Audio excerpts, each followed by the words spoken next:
So there we go. That is Ren Louise and Paroxsym. Paroxsym. Paroxsym? Am I saying that right? Paroxsym. Paroxsym. It is right. Yes. Fuck you, dyslexia. Paroxsym. What does it mean? I need to look it into it. I love etymology. Paroxsym.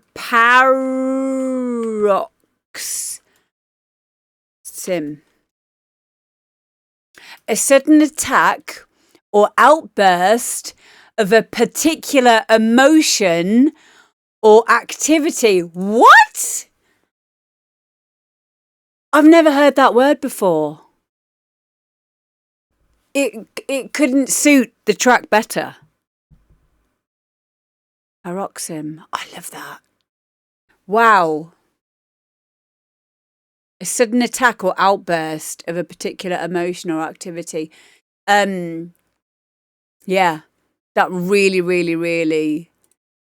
suits the track. And I also like the fact that you've not just chosen a title for the track of a word that's said in the vocal or whatever. Guy does this quite a lot. He'll choose like a rather cryptic title for a track. It won't be obvious.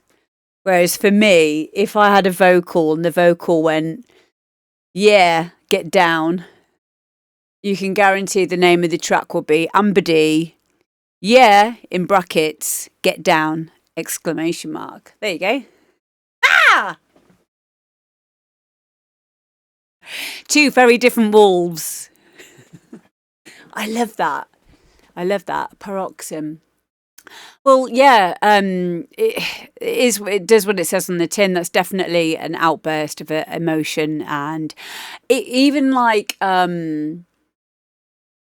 saying that, it started making me think about Mark Sherry's label, Outburst, which is very much tech trance, banging trance, that kind of era, and it definitely has a nod to that era in it.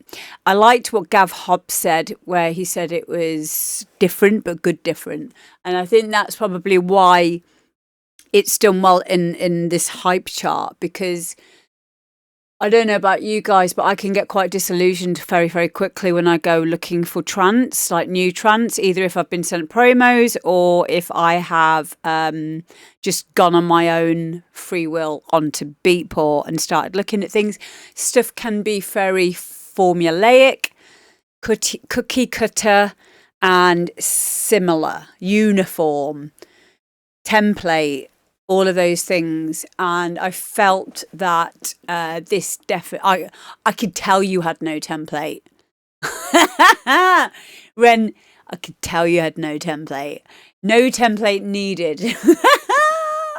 Because it's so unique and so authentic sounding that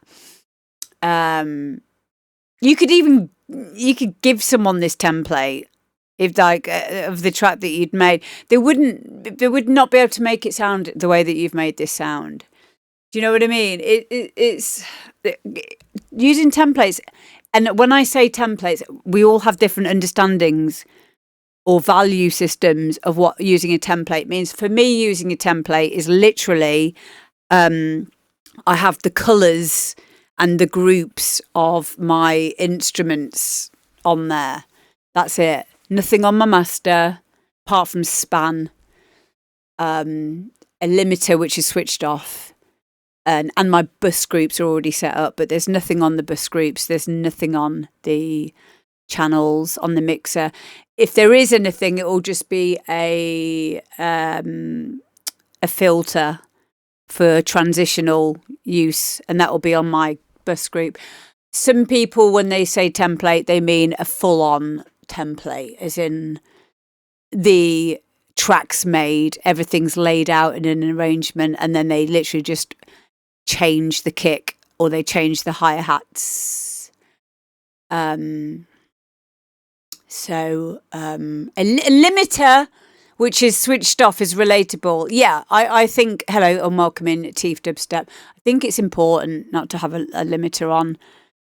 all the time, because you will not know where you are in terms of like the sounds, sound design, sound shaping. It might sound nice pushing it all into a limiter, but when you start finding areas where things are quite kind of like, there's a lot too much going on, there's not enough definition between sounds, you're going to struggle knowing what's what. So yeah, but some people are different. You can buy templates of a track, and then some people use that as well. And that's what I mean by when I go on to Beatport or I get sent promos, and I get very quickly disillusioned because everything sounds the same. It just might be in a slightly different, it might just be in a different key. Sometimes it's not even in a different key. They might have just changed the kick. Sometimes they might not have even changed the kick. And things just sound very, very, very, very samey. And it was such a nice breath of fresh air that this track was not like that. There's only one thing that I would critique with this, and that was the kicks. The kicks sounded like, did you use a one-shot kick for this, Ren, or did you use like a kick loop? Yes, I know. Okay, so you know what I'm talking about there. Just so other people can understand what I'm talking about, because obviously this is it's a show for people to get better. It's a kick loop, yeah. So I thought so. So moving forward, your next tune, and this is what it's all about. When we finish a track, oh my God, especially when you first start, just like you, I'm so happy for you, because you would have learned so much since making this track. I know that what I'm about to say is either known to you, or you've already moved on and started a new track with all of this in your own mind. So I'm not really even saying it to you when I'm saying it. I'm saying it more for other people who are also just starting out, or people who can relate to this. But when you finish a track and then you start to listen to it more objectively, because you've given yourself a little bit of time away from it, you might have gone and had it mastered elsewhere, which I do recommend people do, because it allows you to kind of draw a line under it and you can listen to it from a more objective perspective. You'll hear things in it and you'll be like, okay, next time gonna change that. Or I really liked what I did in this track here and here and here. And that's what's really important. So just to clarify what I'm talking about with the kicks, you can kind of hear that the kicks kind of like oscillate into each other a little bit and they lose definition, which is something that when you start using one-shot kicks and maybe even layering with a click and shaping them more, you will the next track's going to be even better. So this is what I mean. Here we go.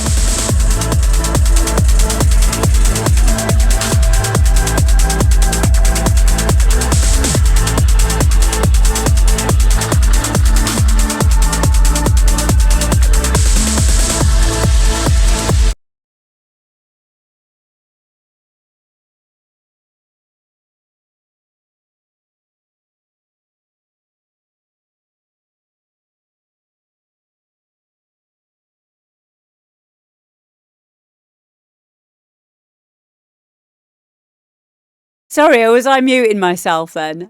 So yeah, I was just saying.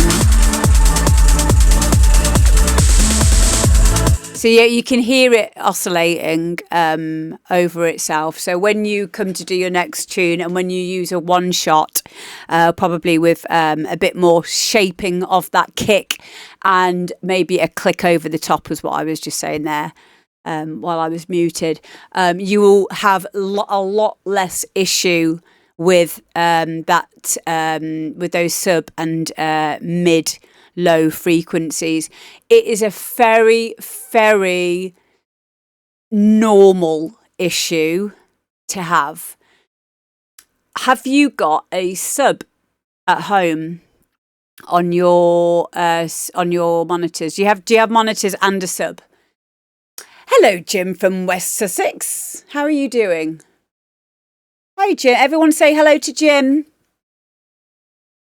Yes, you do. Yes, of course. Oh, okay, cool. Well, not everyone does. I've only just got a sub speaker. I didn't have one for the past 15 years. So it's not really something that many people have, really. But I have a sub now. I think I bought my sub about a year ago. So, yeah, send me the original before. Yeah, actually, that would be interesting to hear the original. Did you master it yourself? Did you master it yourself? Yeah, I don't think a sub is like, it depends on the frequency range of your speakers, I guess. I love having a sub now in here. Oh, so you've self-mastered this. Okay. Now we're getting somewhere.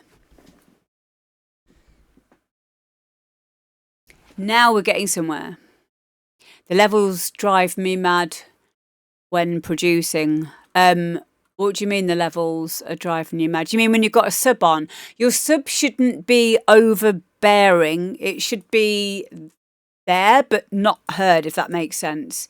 Mine's on all the time.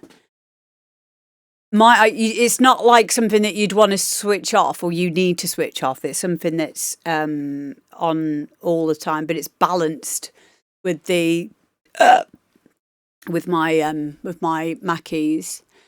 So you've mastered it yourself. I think you've done a really good job here to master it yourself. I would. Do you know what? Actually, I'm going to say I think you should just draw a line under it. I don't think it's worth. Actually, no. Okay. I think it might be for an A/B test. I think it might be interesting for you to send this to someone like John Doe at CLSM Mastering. He does my mastering. It annoys you because of a fucking good reason. Because you care. I'm really glad that it annoys you. Because it shows that you give a fuck. And I understand that you will actually learn something very important from hearing another version of it that has been mastered by someone else. Again, this is a reason why I personally like to get someone else to master my music for me, because even though we live in an age now where as long as you've got a good mix down, mastering isn't really like what it used to be. But even if it's just the psychological aspect of being done with it and paying someone else 10, 20, 30, 40 quid to master it for you, it kind of makes you leave it and like go, okay, it's done now. You know what I mean? And also a masterer could take it in a different direction to how you are. Because if you master like on the same day as you've just done your mix down and you finished it, you could still be like biasly listening to something like the hi-hat or something. Do you know what I mean? And you'll kind of, or your ears might be tired. And I think that's what's happened here with you, Ren. I think that you might have done this on tired ears and you've pushed into it a little bit too much when you've done this self-master.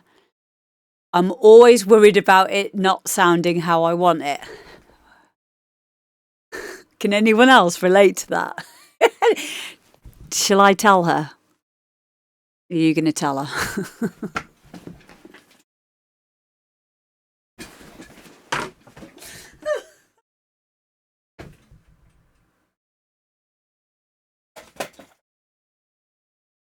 You're never going to be happy with it.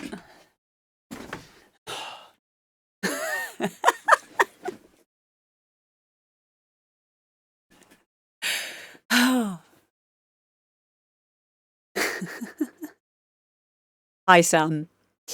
Yeah.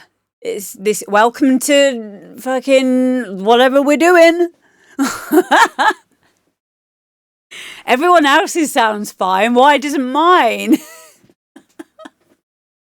All perfect things that you're going through here, and I'm just really, what I mean by when they're perfect, I mean all of these are very normal questions and situations and experiences that you're having.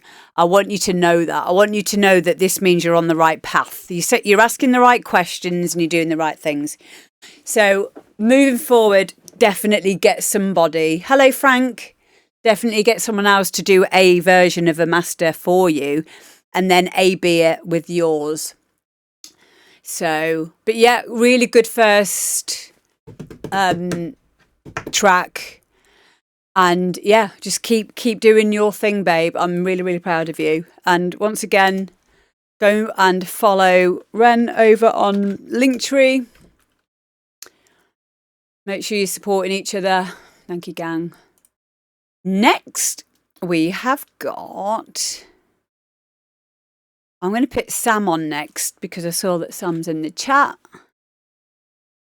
If I see you in the chat, I will try and get you on quickly. Oxford Inflator is a good... Oh, my God. I keep forgetting about it. Did I get it? You know when you get plugins and then you just forget that you got them and then you don't, like, search it in your plugins? Oxford.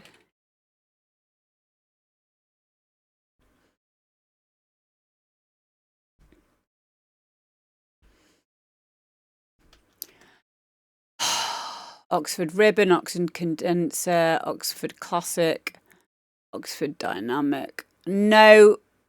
Oh, no, those are isotope impulses. I'm on about there. No, still haven't got it. I keep saying that I'm going to get it. Yeah. Thank you for the reminder. Oxford Inflator. It's not even that expensive either.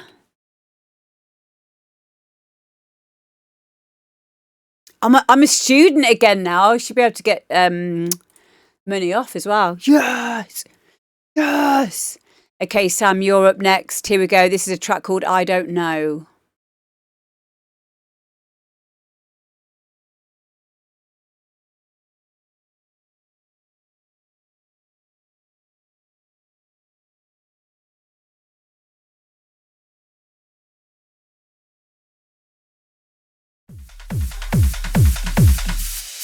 Can you feel my love?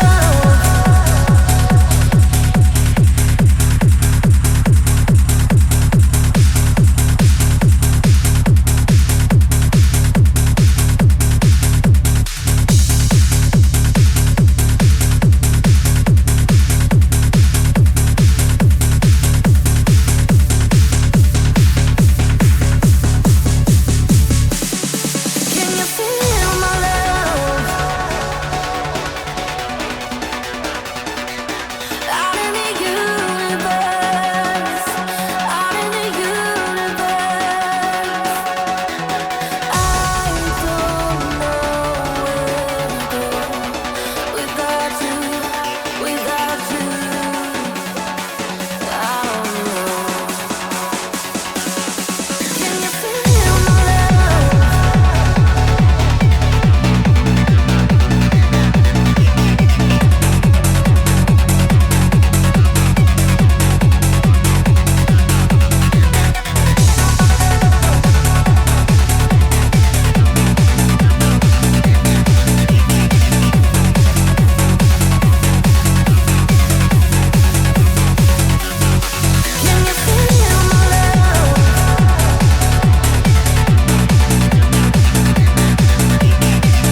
ever think of how it hurts? Can you feel my love?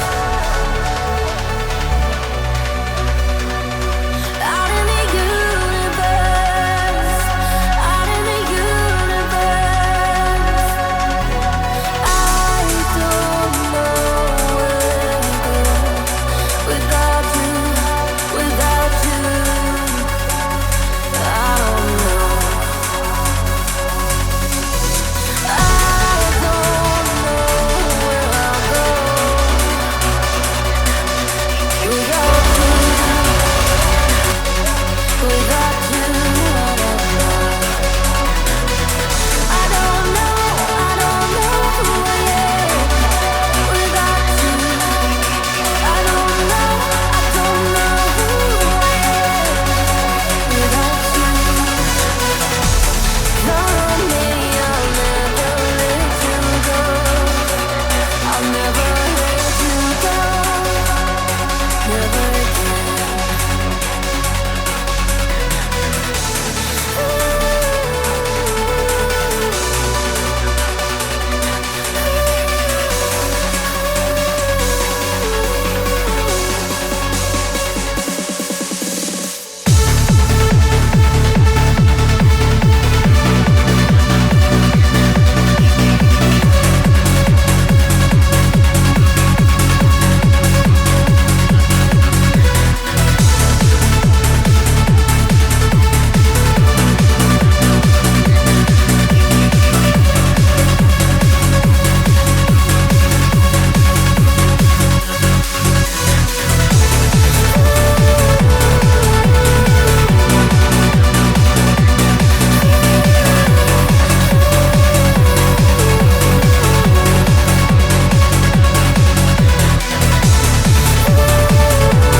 take on me, send me a note when you believe I can't go.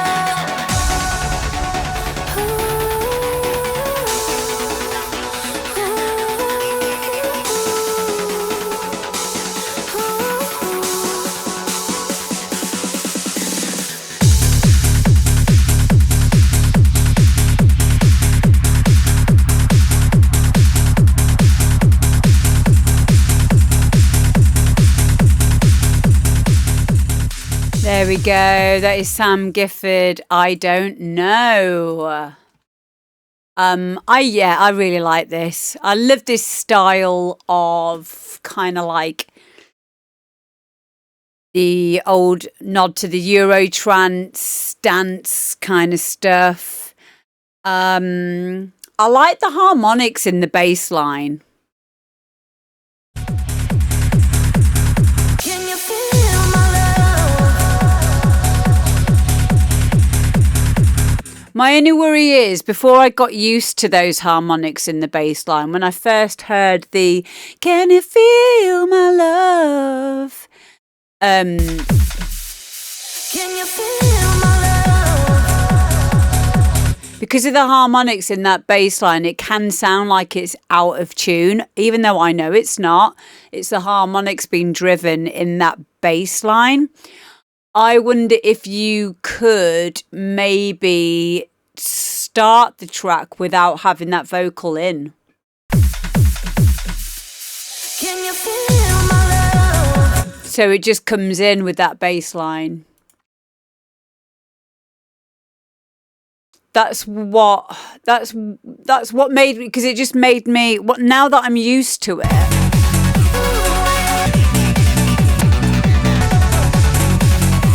Or so you've got that this note here.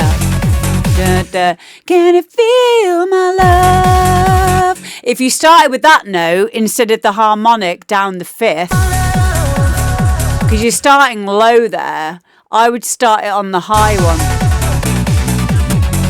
That one. Instead of that low one. Does that make sense? Or swap for a fill, yeah. Because sometimes it's nice to leave that higher note until a little bit later in the track. However, as a DJ, I would like that higher note because it would mean a power mix. It would give me like a really nice bass swap if I was mixing and I came in with this bass line. That one. Da, da, da, da.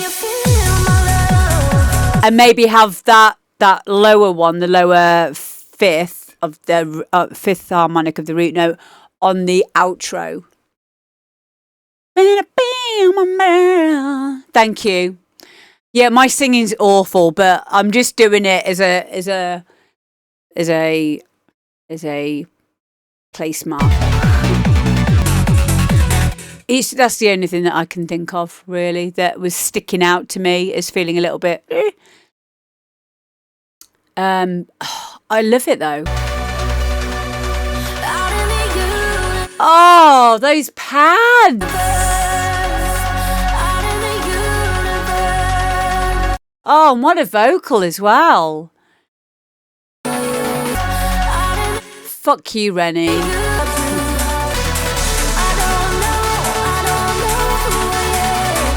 Oh, beautiful respace in there as well. Really nice. It feels like it's given me a great big cuddle.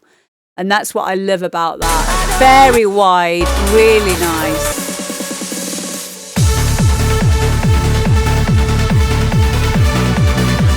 Yes, bitch. Yes, bitch. Yes, bitch. I love it. Yeah.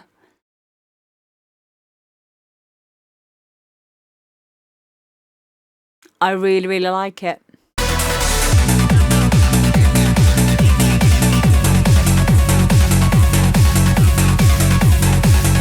You've got some other elements in here as well that I can just about hear.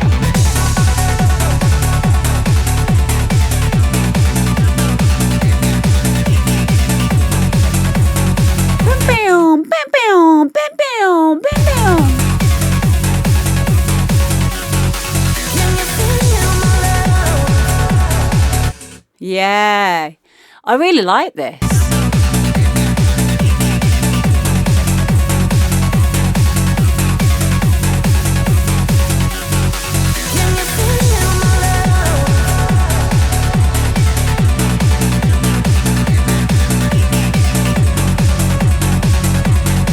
Yeah, those kind of like the gritty 303 little bits poking through.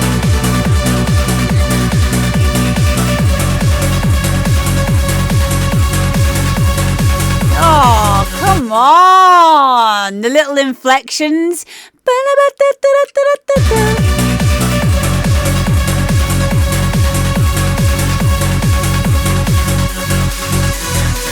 Oh! Nice. Yes. I like it. I like it a lot. I think you put a lot of work into this. I can hear that you've put a lot of work into it. There's a lot of things going on. It's really difficult to get everything to have its little, moment and its space. So yeah, I think you've done a really good job getting this to where it is, mixed down wise. Version 4.2 on the way. Yes! Go on, Sam! Yes! Just before I started the stream, he sent me a message going, I've given you the wrong file. I had 4.0 and now I've got 4.1, but now we're going to have 4.2. And this is what it's all about. It's what it's all about. Oh, but yeah, I can see where you're going with it. And I really like it. I really like it. You've definitely put a lot of work into it. Every time I'm hearing it, I'm hearing something else in there. And yeah, I'm here for it.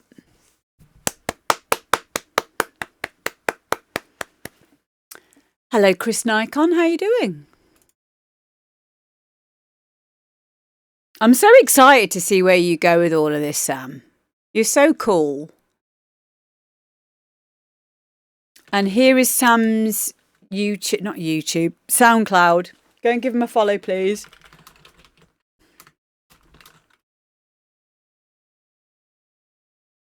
Yeah, I love it. Awesome. Well done, mate.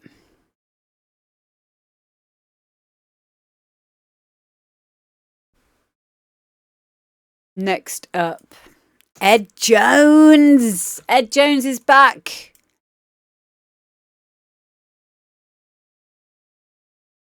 "42, get up for a piss and also shit my pants once." Thank you for sharing that. Thank you, because now I don't feel so alone. I've never pissed myself. I've shat myself, but I've never pissed myself. So now that means that you should be more embarrassed than me. And I love you for that. Thank you. Thanks for taking the heat off me, because they were all laughing at me. Thanks, Sam. I appreciate that. See, if the rest of you were proper friends, you would shit and piss yourself on purpose just so that I wouldn't feel quite so alone in that situation. You know? That's what a real friend would do.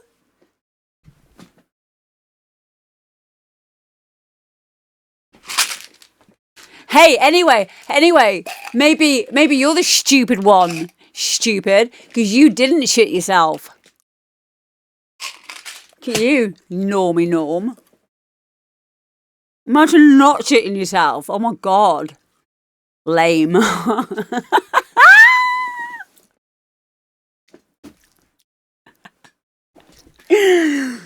I'm sorry, we can't be friends. You can only be friends if you have at least once shat and pissed yourself.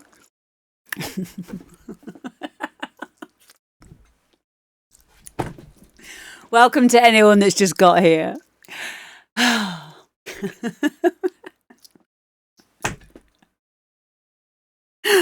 Oh my God. Okay. Just be normal. Come on. Can we just have one normal show, please?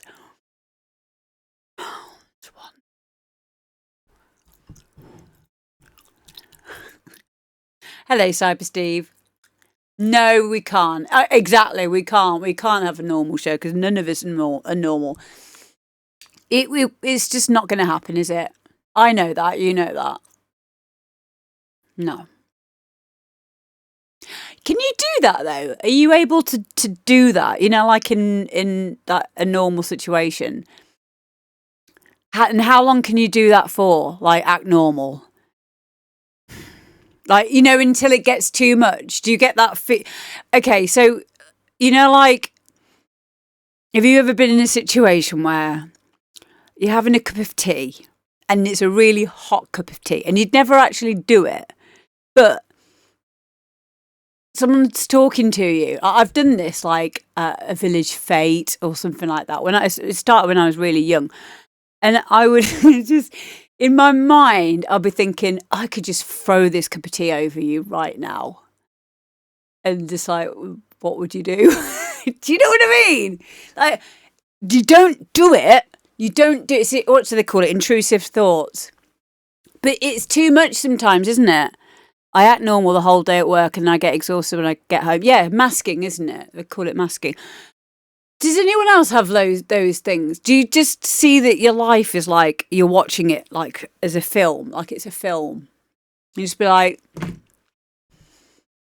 but you have to be good. You have to be normal. You have to like be socially acceptable.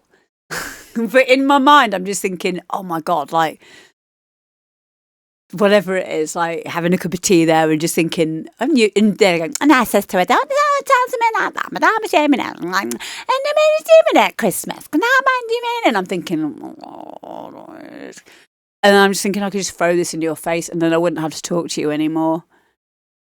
Anyone else? Yes, good. Yeah. See, thank you. That means a lot. Yeah, small talk. Ooh! I can do it though. I can do it. But the problem is I've got so good at doing it now, it's become a game. So like they're like, no, I have to go now. And I'm like, oh no, I've been there once. It was really nice. And I'm making it up. I've never ever been to Portugal or wherever it is. Just lying. Yeah, but it is. It's a defense mechanism. Definitely. But yeah, small talk. I saw a friend of mine put a really good status earlier, my friend Steve James, and it's about autism. And he put, one sec. And this really, it was a great flip on what normal society expects of us who are neuroatypical. So it says, this is what he wrote earlier. It's, I'm autistic, which means everyone around me has a disorder that makes them say things they don't mean, not care about structure, fail to hyperfocus on singular important topics, have unreliable memories, drop weird hints, and creepily stare into my eyeballs.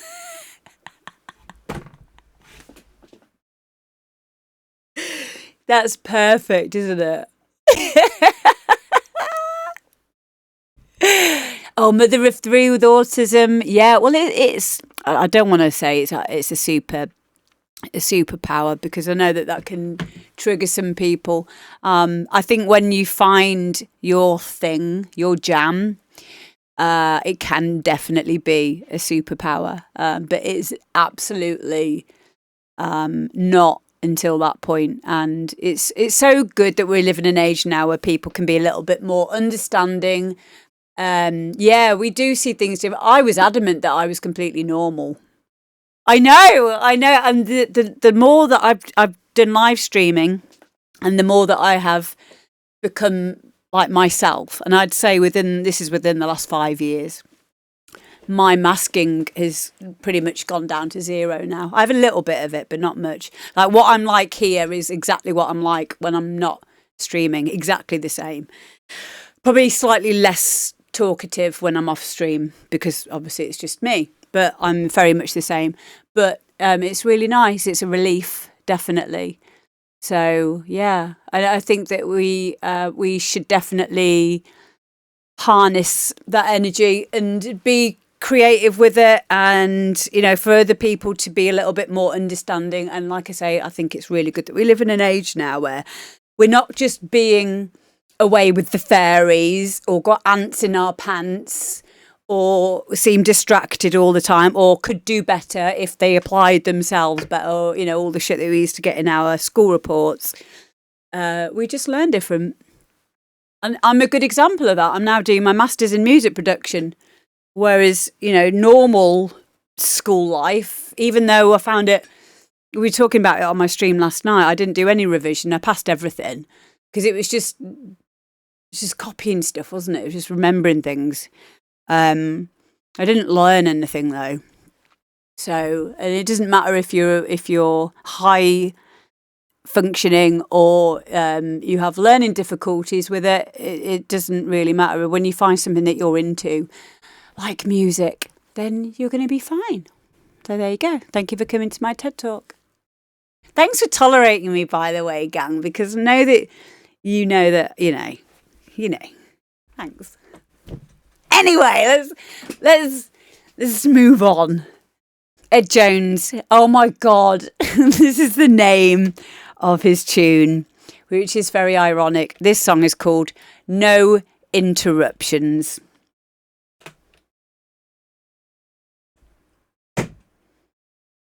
It's almost as if he knew. Ah! Okay, here we go.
There we go. That was Ed Jones.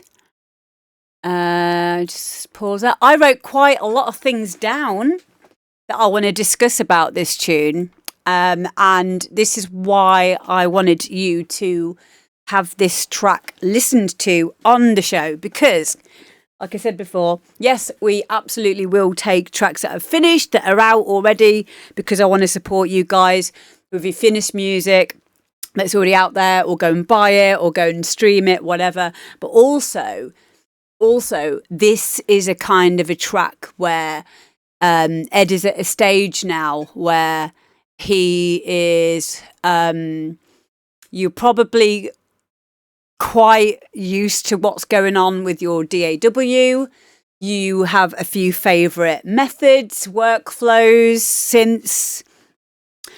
I'd say with this track, I like the sound choices. They work stylistically. It needs an identity. This is an opinion. This is just an opinion. It needs more of an identity. It sounds to me like it's going down the dance 4/4 kind of a route. And if that's the case, then there are a few things that are expected. So there aren't rules as such, but there is a theory. And there's an expectation collectively for what to expect with a dance track, a 4/4 dance track like this. So one of the things that I liked but also got confused with was the lack of knowing where the downbeat was. So we're talking the first beat of the bar. So 1, 2, 3, 4, 2, 2, 3, 4, 3, 2, 3, 4, 4, 2, 3, 4, 5, 2, 3, 4, 6, 2, 3, 4, 7, 2, 3, 4, 8, 2, 3, back to the 1. So every 8 bars, usually in dance music, something either starts or something is taken away. And that's the structure that we all know and love in the Western world. And we're used to hearing that in quite the same way that when I go, da, da, da, da, da, you did it in your head, didn't you? Da, da. You can't not do that because it's ingrained in us. What structures is Ren? I don't know. I'm just saying I don't know what I'm talking about, fool. I'm reading it off a script. So, you know, like structure, 4/4, 8 beats, 8 bars. Every 8 bars, 16 bars, 32 bars. Every 8 bars, usually something is either brought in or taken away. So with this track, there isn't a definitive downbeat. And what would definitely give the listener and you also, when you're making this track, that definitive knowledge of where that downbeat is to add a cymbal crash and add that cymbal crash over the first beat of the bar. It might help you out to have a reference track and put that reference track in your DAW when you're arranging this. So that would really really help. It's really if you're really struggling with understanding beats, bars and phrases, please go and look into it.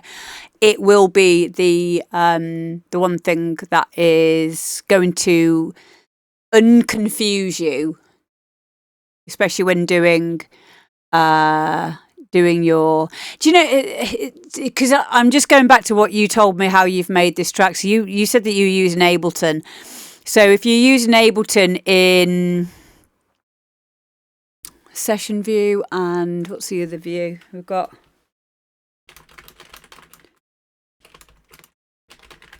I do use Ableton, but not a session view and arrangement view. Okay, so I use arrangement view, but if you're using session view, I guess you could just like start and stop things and probably not be paying a lot of attention to the arrangement in that way. But yeah, it's really, really important that you get used to understanding where things come in and out. And also as important is to forget that I even said that as well. Because one thing that I'm really learning about on my masters, and I knew this beforehand, but that is about just self-expression is important. You don't need everything to be hard quantized and kept to this rule of every 8 bars, something comes in and something comes out. I have to give you a disclaimer when I'm saying this. What I'm telling you is what is expected in terms of DJs, dance music, and certain record labels. Other than that, please feel free to completely disregard anything that I've said and just go with the feeling. Techno itself was invented through using hardware, and things are just being brought in and brought out wherever and whenever. And there is a certain type of expression that comes with that as well, which is actually very pinnacle to the actual what techno is really all about. Amber disclaimer, there you go, Richie. So, but I do believe that you need to know the rules in order to break the rules. And it will make more sense to you if you understand it in that way. But yeah, that's what I would say. You need a definitive downbeat, because if I was a label owner and I heard this and I couldn't hear where the downbeat was, I'd feel lost in it. And I did feel a bit lost in this. I didn't know where the downbeat was coming, and because of that, I felt like I was off foot, on edge. However, now me saying that could actually be a feature. So having that feeling of being off can actually be something that is wanted, something that was intentional. But I don't think that you meant that at this point. I think at this point you probably just didn't put it, you didn't have a knowledge of where the downbeat would be and keeping to that structure. But I did like it when it first came in, and I thought I was on the downbeat, but I wasn't. And then the kick came in. I kind of liked that. Yeah, like a fake drop kind of thing. That kind of, yeah, I guess so. But this is happening throughout the whole tune. So there are times when that feeling of being on the back foot and being kind of like not knowing where that downbeat is can actually be a feature and not a problem, or a bug, as they say. So that's what I would say. And I would also encourage you now to get into using automation. I didn't hear any automation on any of the parts. So what was happening was your things were coming in and out. You got your synth sounds coming in. But things are coming in and out very abruptly when they are. So using automation is going to help you to tie in those parts so that the arrangement will lock in and flow better. I did, but got lazy. Got lazy. What do you mean you got lazy? Did you put some automation in then? It's okay to be lazy. That's all right. It's okay. But why not? Why not? Are you sure it's laziness? Or are you sure it's laziness, or is it just that you got to a stage where you thought, okay, well, that's all I can, that's as far as I can get with it so far, because that's also okay. Not compression, no, automation. Automation. So automation is using an automation clip. So it would be any parameter that is over time going to go from one state to another.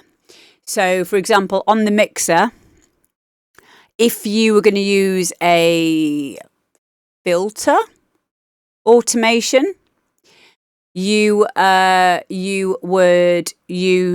just use an EQ. So you could use an EQ with a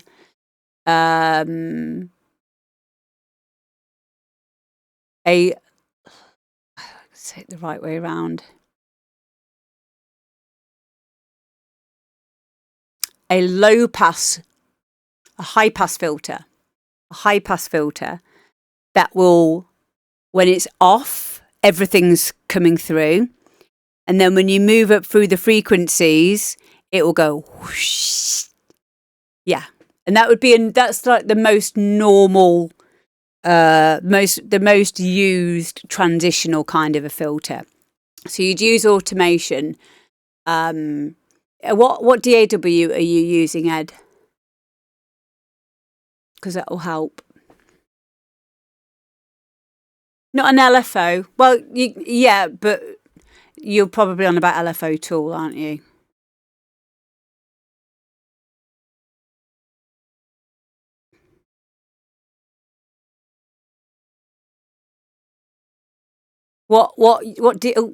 I'm pressing buttons here. What DAW are you using? What software are you using to make your songs in? Whooshies are good. They are, aren't they? What software are you using to make the track? Ed, where are you? FL Studio. Brilliant. Okay, cool. So, in FL Studio, I don't know if I can show you, because last time I tried to do this, everything went to shit.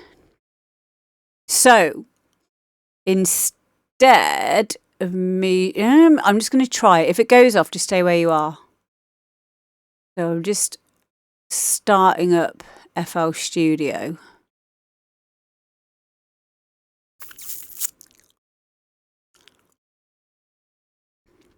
Are you still there?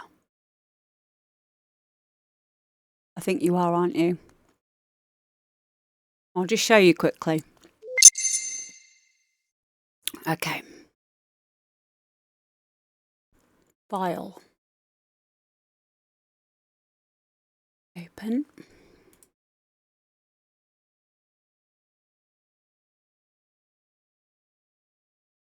Projects folder. Clean template. Okay. So I'll just share my screen with you very quickly. I might need to put the sound down a little bit.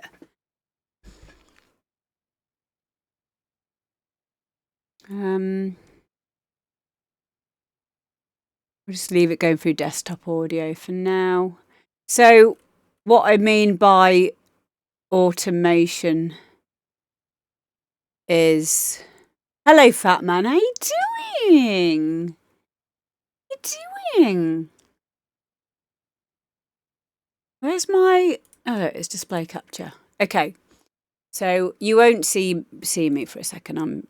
I am still here though. You can hear me. Okay. So very, very quickly, if I was going to get... find a sample. Let's find a...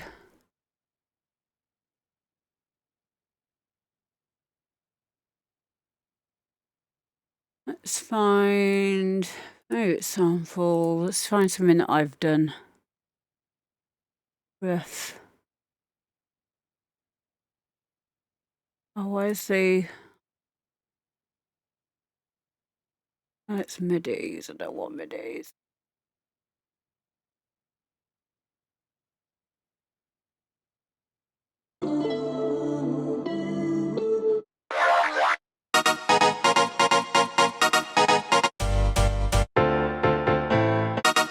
Okay, we'll just use this as just as a example. So if I just normalize that. Can you hear this okay? Because I'm not sure how loud.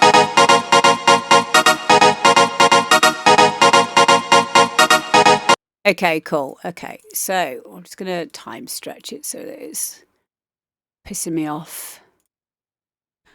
And then let's just get a blah, blah, blah. Get a kick drum.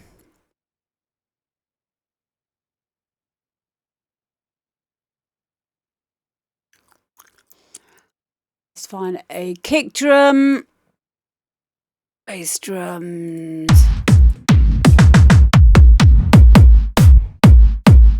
Do.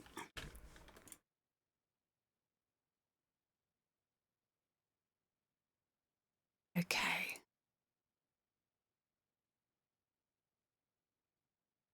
It gone. Okay.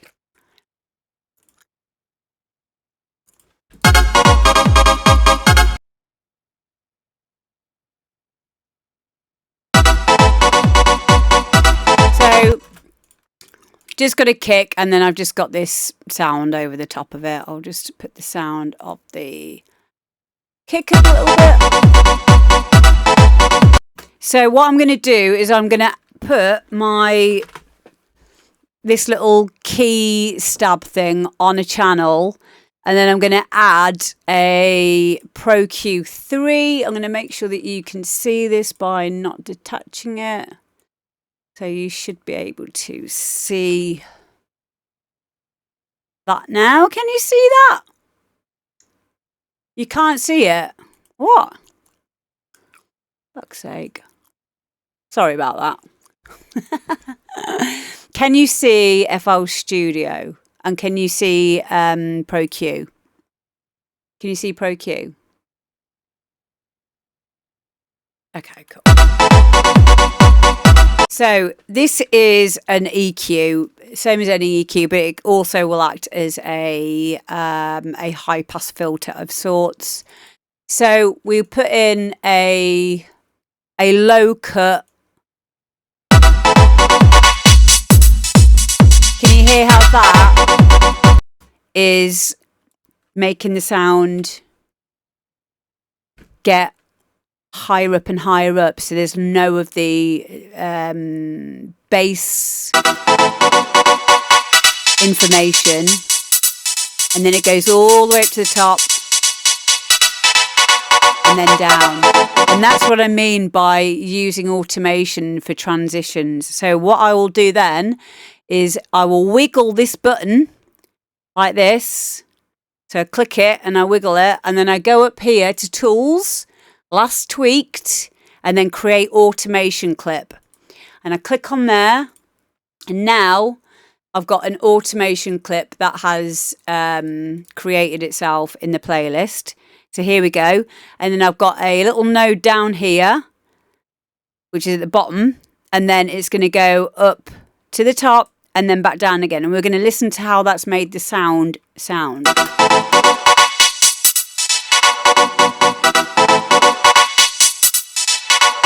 And if you want to see what that looks like,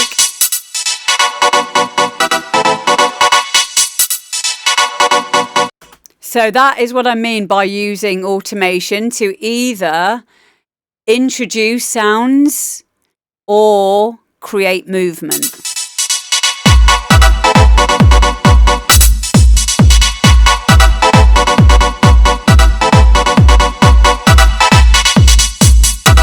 Because it allows the brain to start hearing it in, to start getting ready to hear. It allows the brain to start getting ready for something to be brought into the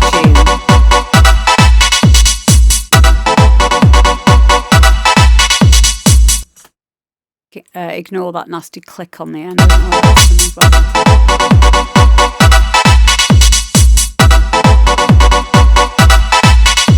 So does that make sense? That's a very, very like basic thingy.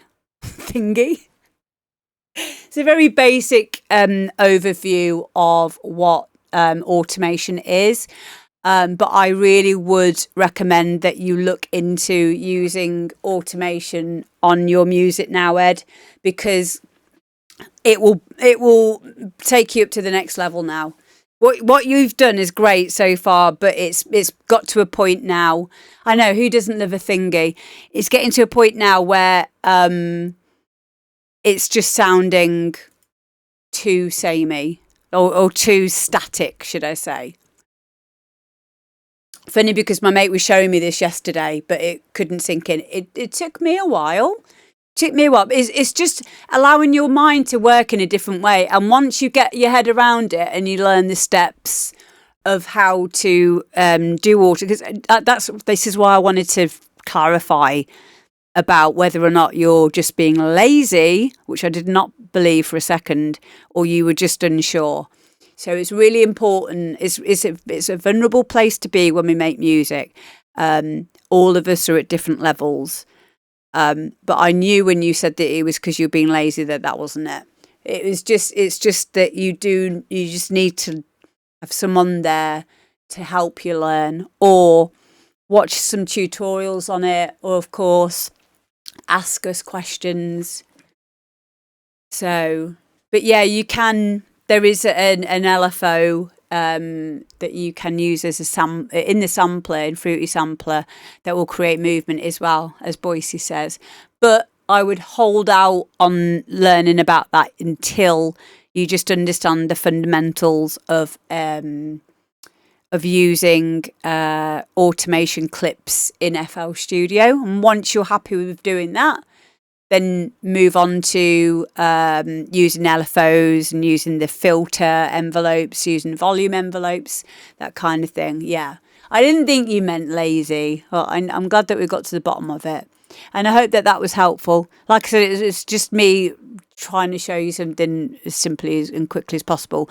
Worrying that my computer was going to blow up, but it's been fine. So cool. Keep up the good work. And guys, please go and follow Ed Jones. There was a demo drop last week, yes.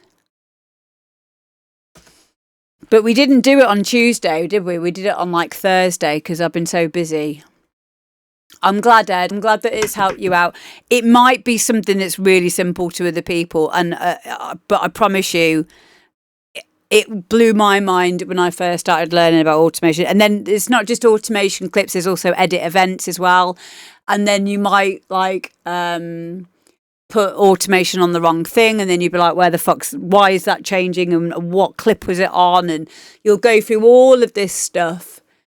And yeah, it is on YouTube. You'll go through so many but you'll become a human troubleshooter. So you'll just get used to it. I promise you'll get used to it. But just don't even worry about making a full tune, but open up a new project and just learn. It'll just mess around with different parameters, because it will really help. Trial and error. Oh my God. I've always said that would be a really good name for a double act. He wants to be in my double act. I'll do the keyboards, you can be the singer, and we're going to be called Trial and Error.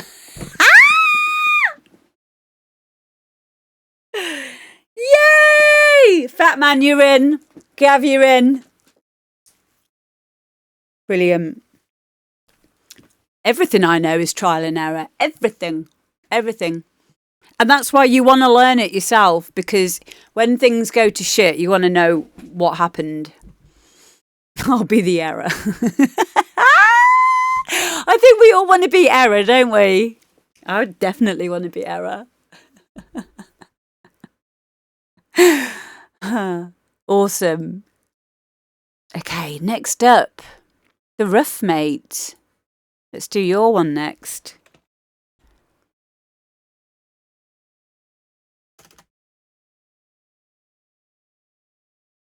Okay, this is Teeth Lady Distortion, the Ruff Mate remix.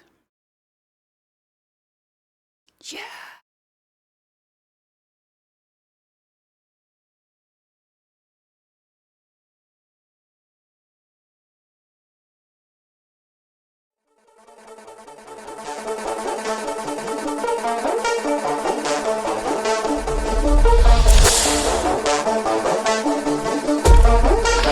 And I was in bed with a young lady, and I turned and I looked at her face, and her face distorted into sort of a flesh-dripping monster face. Monster face.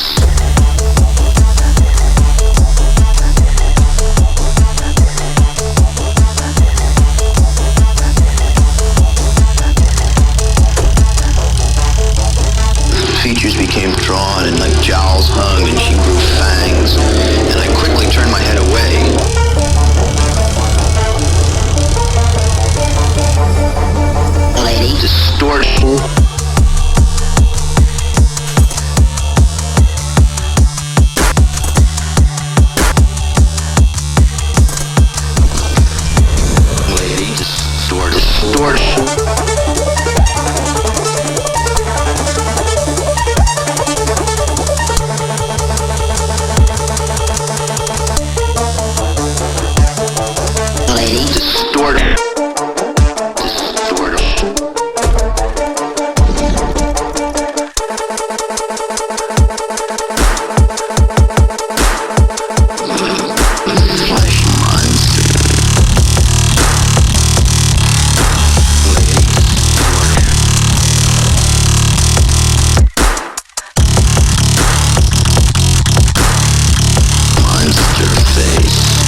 Oh, that's disgusting. Remember what we were talking about before? About 4/4, something happening every 8 bars. And then I told you to disregard those rules as well. But you got to know the rules in order to break them. That's a prime example. It's a prime example. Because that tune, and also I like what Ren said as well, about it sounding very Aphex Twin like. If that was kept to those rules in quite the same way, if Aphex Twin was very rigid and structured, it wouldn't be the same, would it? It would not be the same. Yeah. It has to be kind of chaotic and make you feel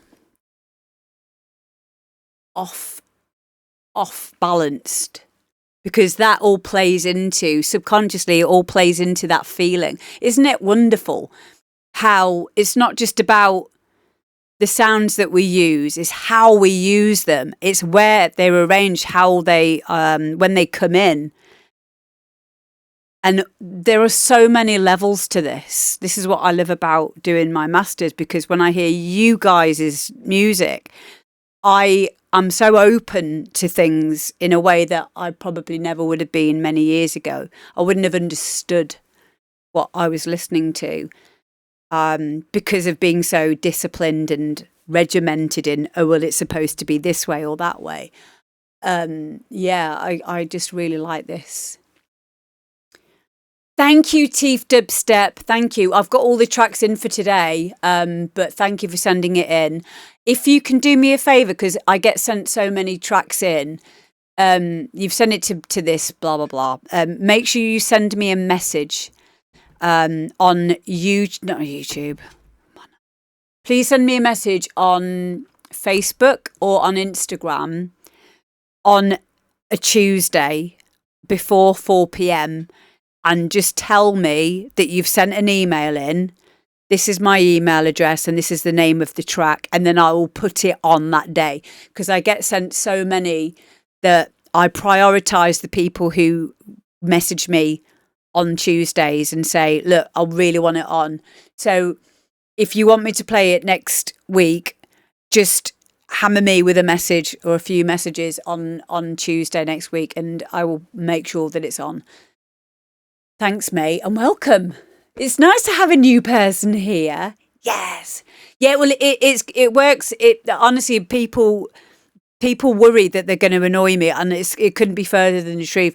I'd much rather prioritise the people who I know are going to be here and listen to their track being played. I will get round to everyone's eventually. It's probably going to take me about 5 years, but I will make sure every single email gets opened at some point. Another thing that I want to point out is I never just open an email. I'll never just open an email. I'll never just listen to your tune and then not respond. I would never do that. I just want you all to know that if you have sent something in and I haven't got back to you, it's literally because I've got that many. But if you want me to go in and listen to your tune and play it on that day's show, just please message me on Facebook or Instagram before 4 p.m. on a Tuesday, and I will get to it. I promise you. I don't want anyone ever thinking that I just listened to it and I didn't care about it or anything. If it's not fit for the show, if you're not ready yet, then I will give you personal feedback as to why, and then you can do with that what you want. Maybe send it in after, you've thought about what I've said, or, time to fuck off. What do I know? But yeah, I would never just dismiss your music, because your art is very important to me. The Ruff, mate, I really like this remix. I think that it is very you.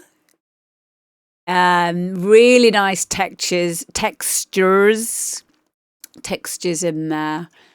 I can imagine you had quite a lot of fun with this as well. And yeah, I like the kind of industrialness to it as well. And I definitely liked the hello triode. Never gonna give you up, never gonna let you down, never gonna turn around and desert you. Never gonna be. I've got a funny story about that tune actually. So for those of you, tangent time. Okay, so we've got 15-year-old twins. They're 15 now. When they were 13 and they still didn't have a phone, one of them found that she could get on her laptop and go onto Snapchat via a web browser. And Guy, my husband, said to me one day, he was like, "You do know Sasha's been going on Snapchat, but she's been doing it on a browser." I was like, "How's she got on there? Because she hasn't got a phone." She's like, "Oh, you can get to the messages through a browser." I was like, "Fuck." So instead of telling them off, and grounding her or whatever, Guy set up a Rickroll. So every single time she went onto that hyperlink, it would then defer back to a Rickroll.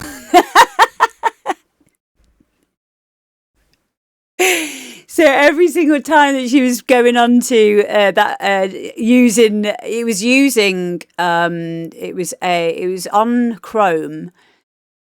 All she needed to do was work out how to get around it. So we didn't say anything, and obviously she couldn't say anything to us because she knew she wasn't supposed to be on Snapchat.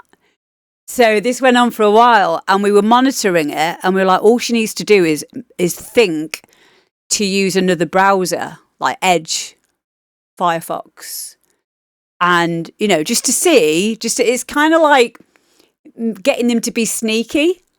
You know what I mean? Instead of just telling her off for doing it, let's see if she can use critical thinking, use her initiative, and think like a computer. Like, how could she get around it? And she worked it out. She ended up using Edge and got around it. So in the end, we changed something in the DNS back end of our ASUS router so that she absolutely couldn't get in.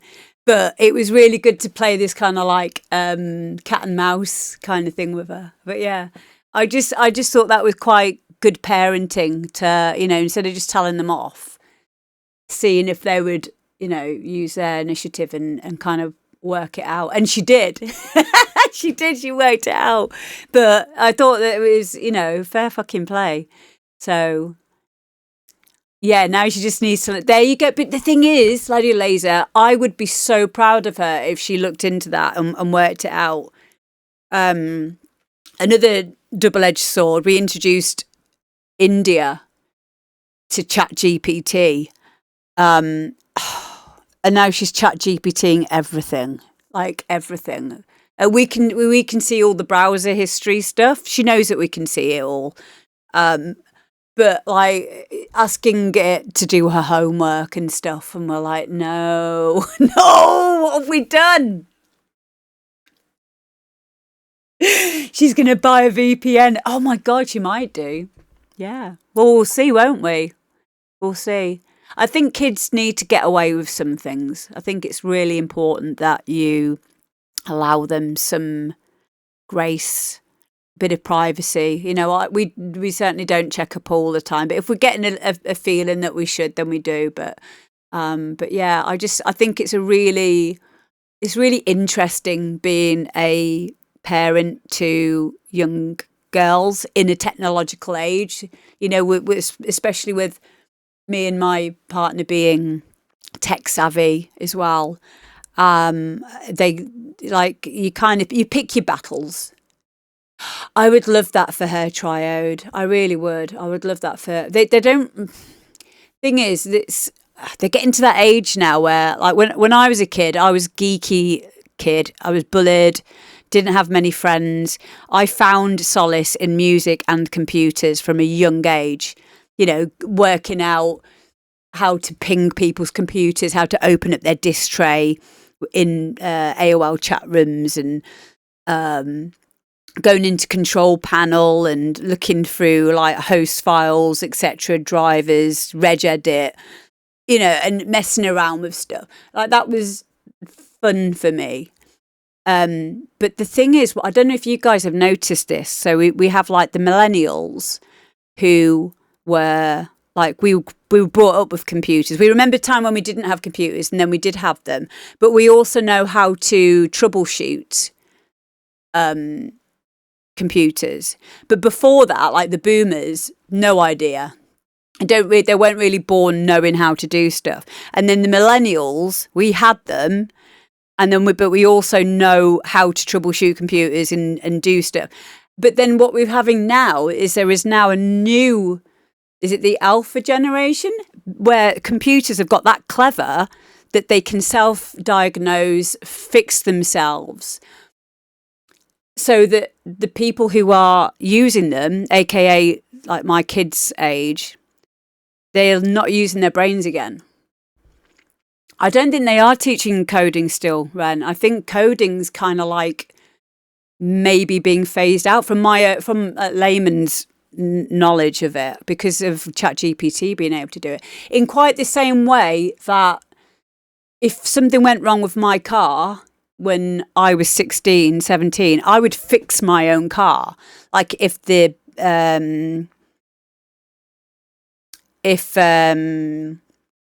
fan belt went or a spark plug went, you could fix it.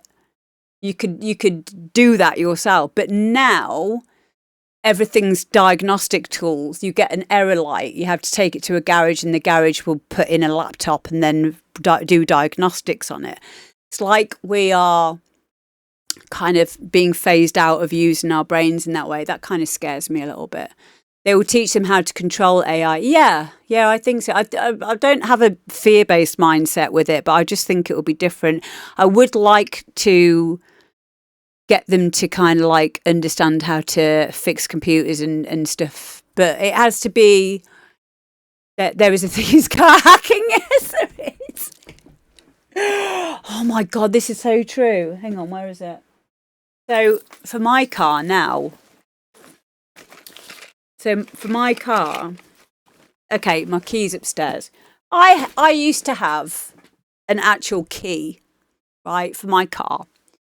I got on with this fine up until a few years ago, when all cars are now stop-start.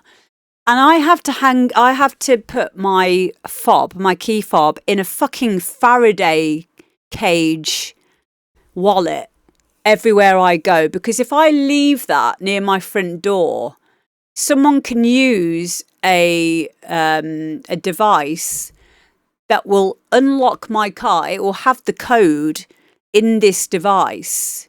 Yeah. And then they can take your car. And because your car is deemed unlocked, your insurance won't pay out because they'll deem it, oh, you know, you shouldn't have left the keys in there, even though you didn't. It was just that they've managed to use one of I think it's only a few £1,000s you can buy one of these things from. So what is tried? So that they hack into the chips and pre-program it instead of fiddling with the air gas mix manually.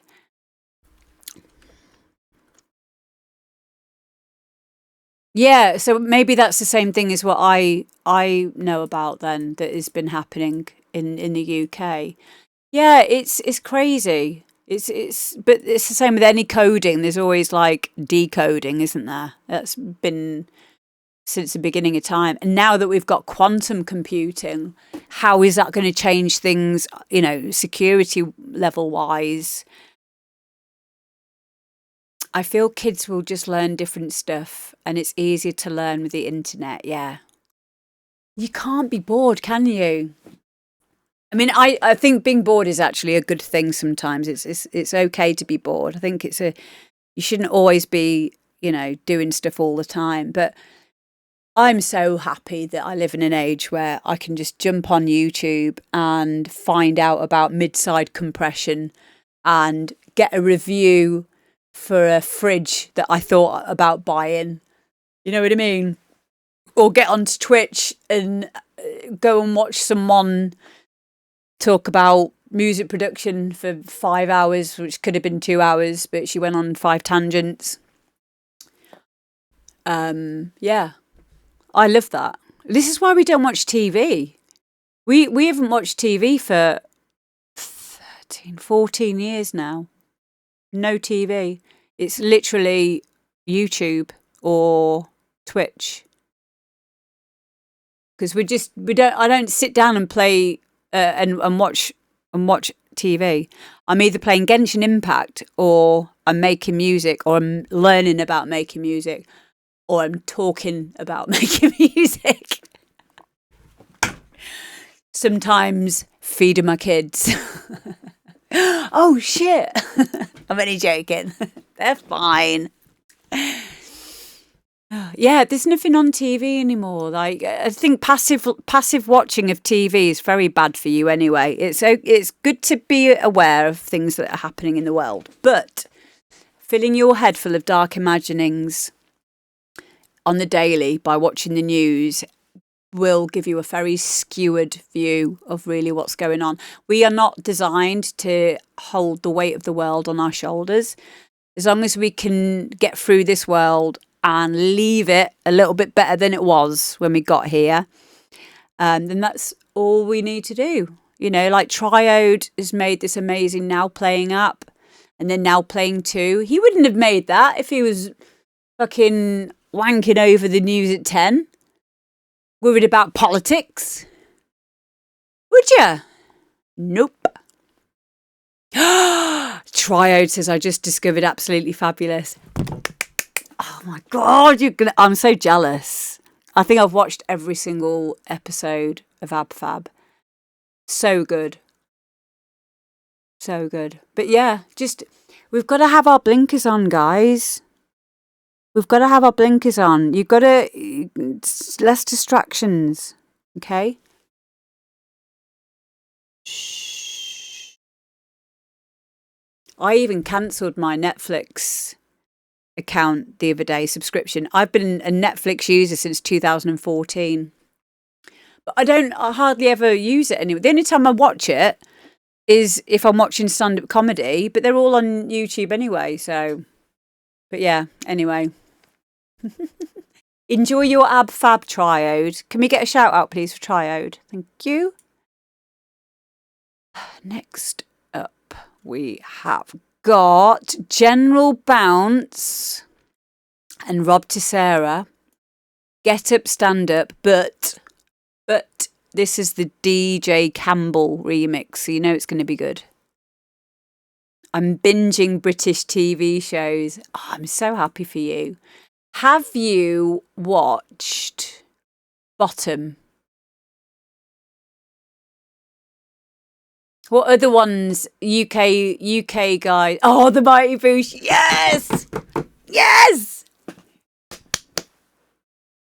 I'm so proud of you, Triode. I'm so proud of you.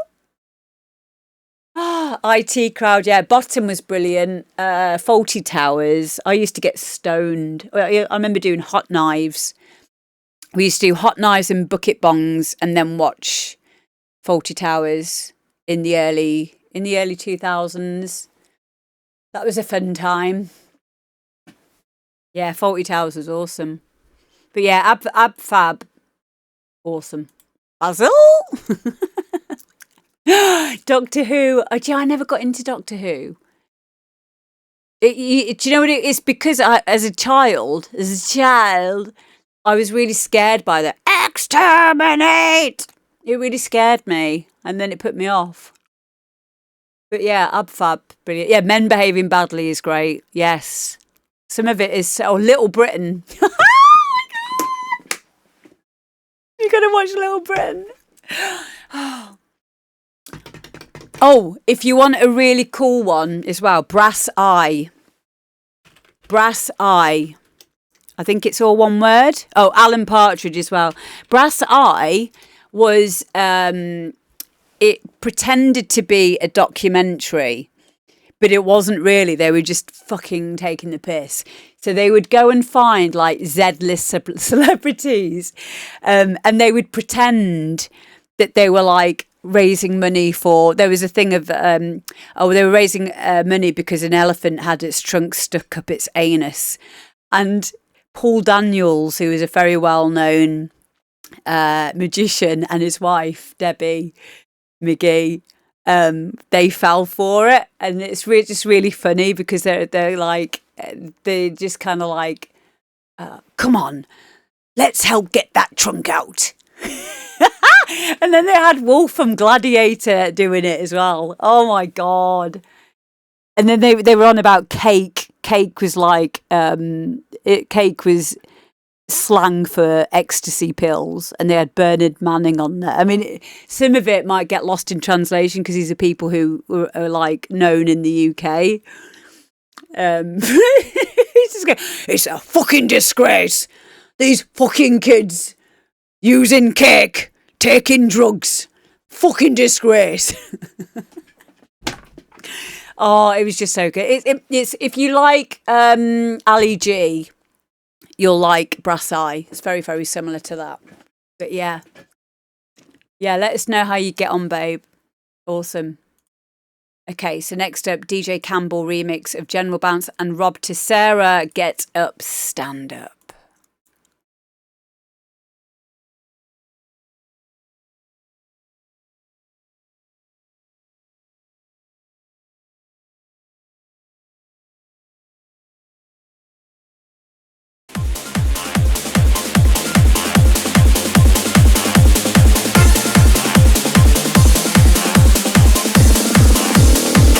Here, try this.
There we go. Another donk banger from the amazing DJ Kambel. Yeah, I really like this. I like the original by General Bounce, my best friend, and of course Bobby T. And I love DJ Campbell's bounce. So yeah, I really like this. I like the little kind of like half steppy. Take me to the limit, never let me go. Don't cry, don't lie. Oh. A little halftime bit in there. Nice. Nice in the hands in the air moment there as well. Now here's a song. Little talky in there. Now here's a song that's caused many an irate housewife to write to her man.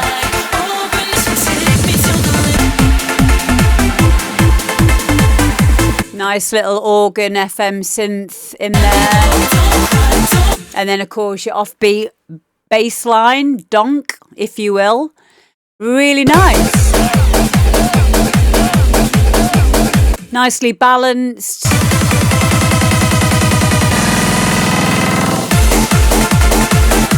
Nice little pitch bend there on that fill.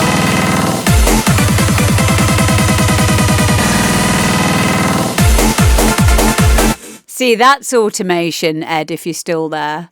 Automation can be used in so many ways, on so many different parameters, for so many creative flares, all kinds of things. It's the one thing that will keep the listener interested and allow you to use a simple idea and use it in different ways through automating parameters, wet dries, frequencies, pitch up and downs.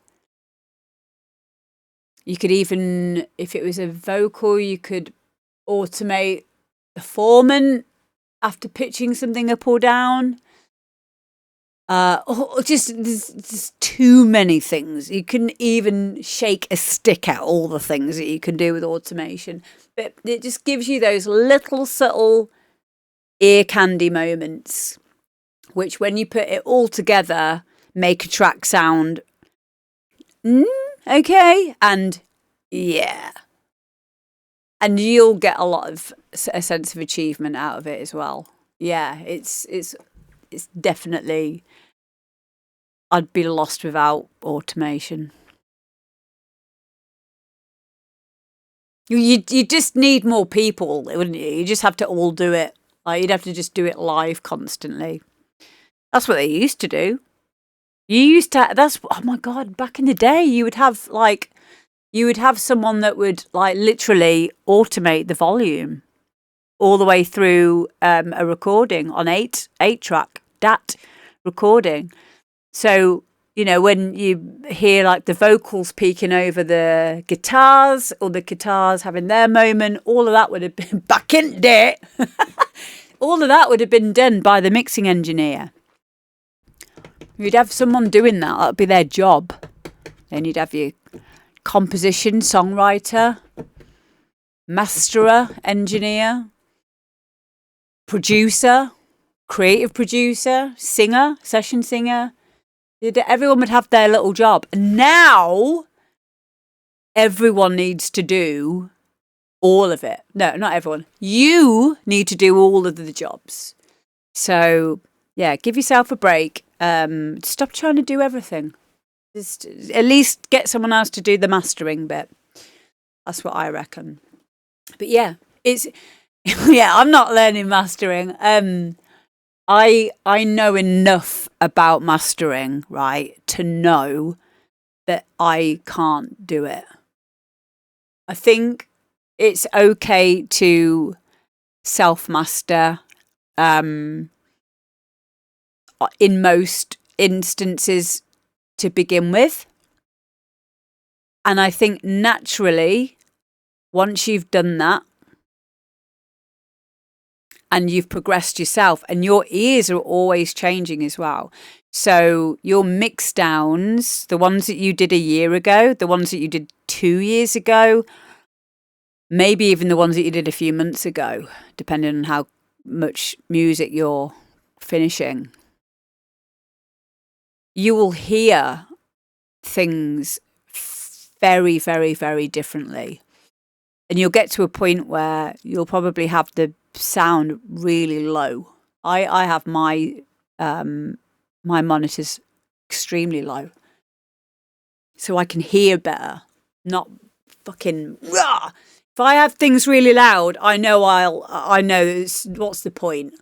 To me, it's what is the point? Because there's no way I might as well have just stuck a limiter on the master and driven it in, because that's literally how it would sound to my ears after about 15 minutes maximum. So I have everything at a really low level, and you'll find that your mix downs will get more accurate, and you'll just know, it'll slot in. It still boggles my mind when I'm making a tune, and this is before I've done the mix down. I'm like, yeah, that sounds pretty much there. Like, I've got all the bits in, everything's done. Last thing I'll do is do another mix down. I'll probably do a little bit of a mix down as I'm going along, but not a full one. And then what will always amaze me is how low the volume is of certain things. So say like if I've got a shaker, and that shaker, so I've got my kick's minus 6 dB. My bass line is usually tickling the balls, as I say, of minus 6 dB as well. Everything else will live somewhere underneath the kick and the bass, which are at minus 6 dB. Some of my percussion can be at minus 18 dB. But when they're in the mix before I've done the mix down, they'll be at 0. Or sorry, they won't be at 0, but they'll be around minus 6. But it's amazing how your perspective is different until you've done your mix down. You're like, oh, fucking hell, I can still hear it, and it didn't need to be that loud. If there's one thing I've learned lately, it's to turn everything down. Yeah. Okay, question, master level, is it best to leave at 0? So many mixed responses. So 0, think about 0 as being the point where anything above 0 is going to be clipping or distorting. 0 dB is what you want to be at after your track's been mastered and maybe normalized to bring it back up. So the problem, if it's a pre-master, absolutely not at 0 dB. Because I'm so glad that you've said about this, Ren, because now we're getting to the crux of why you were finding it difficult in your master. So, and it's not something that you would know. And I'm really, really, really proud of you for asking the question. 0, having everything at 0 won't give you any headroom for the master. I'm assuming 0 is if you're producing and listening to it through a mixer.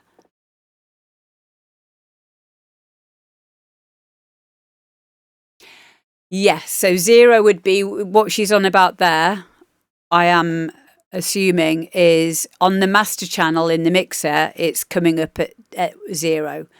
So I can't see why you couldn't just test this out really, really quickly by literally grabbing the master channel volume fader and bringing that down to minus 6.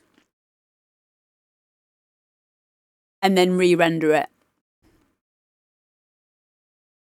That should do it. I don't see why not. But in future, I would start with having your kick at minus 6 and then Oh, hello, Nick. Oh, here we go. Someone who knows what they're doing. The real Nick Rowland says, I mix with my master to 0, but my channels are way down. Your master channel should never be close to clipping. Thank you, Nick. There you go. There you go. So that's probably where you've been coming into issues. So yeah, the way that I do it, I start with my kick at -6, and then also mix with -6 dB as a starting point for kick. There we go. So everyone's different. I know some producers that say to mix even lower than -6. The only issue with that is mixers, the volume, it isn't equal all the way down. So what I mean by that is the difference between 0 dB and 6 dB is quite a lot in terms of you've got quite a lot of room to move down. The difference between 6 dB and -18, it gets shorter and shorter and shorter. So it's like exponential. So that's why I would have more of a difficulty starting with my kick at like -10, because I'd find that I didn't have enough room to maneuver. So I think for me personally, and I know a lot of other people, Nick's just confirmed it as well, -6 dB is probably like a nice, easy way to have.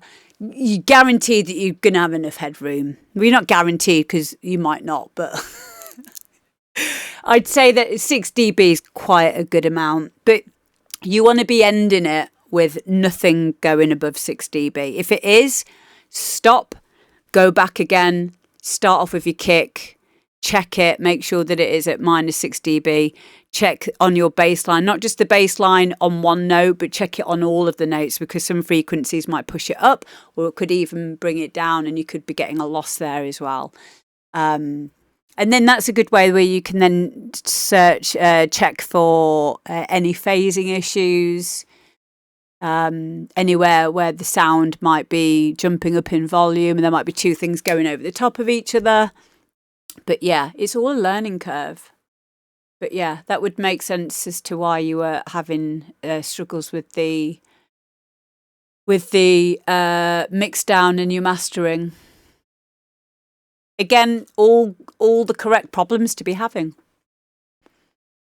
When you bust the kick and bass and glue compress it, will boost the dB. When you bust the kick and bass,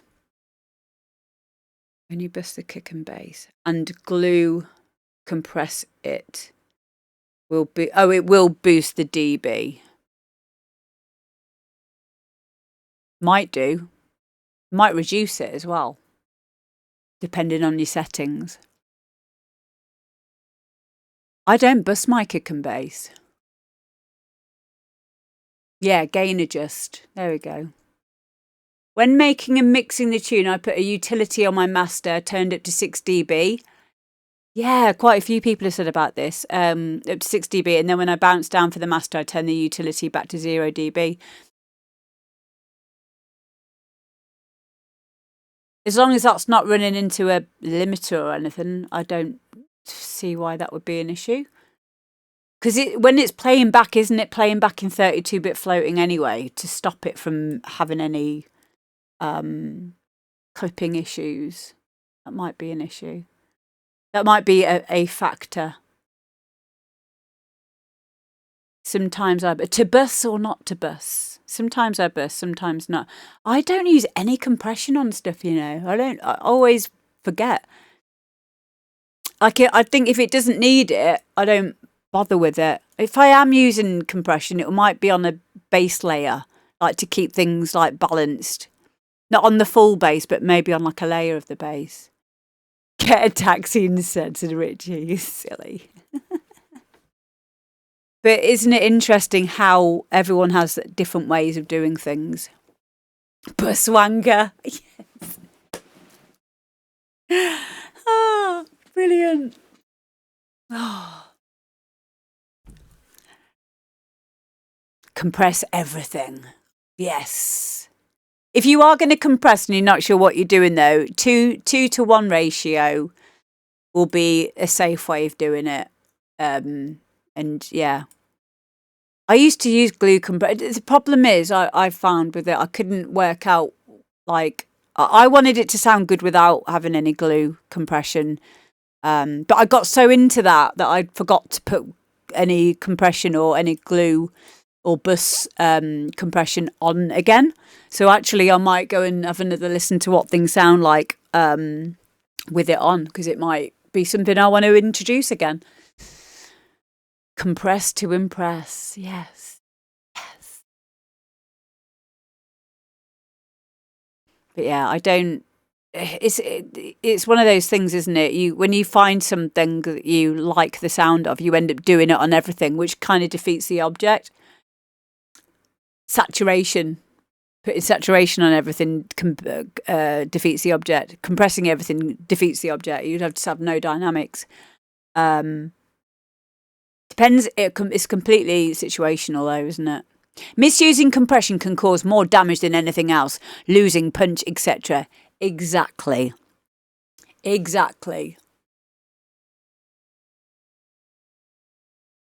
But don't be afraid to make those mistakes. Please make those mistakes and learn from them.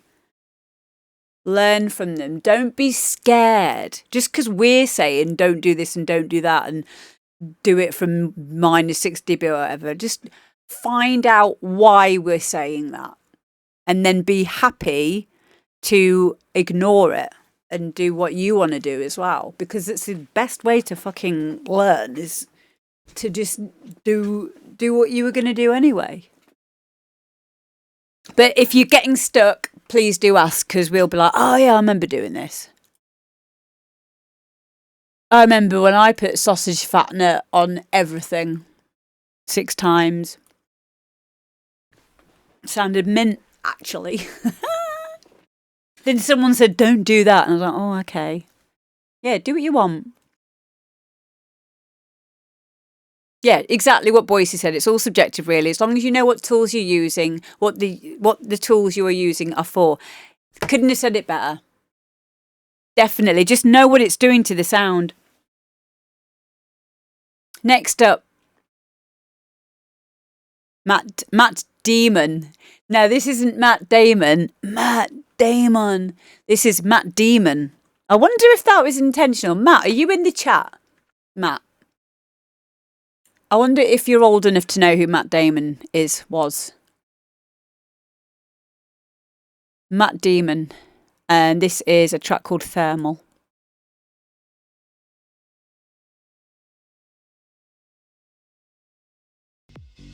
This drug does elevate body temperature, especially in an environment like a rave where there's a lot of people compacted in a small area and the temperatures are hot.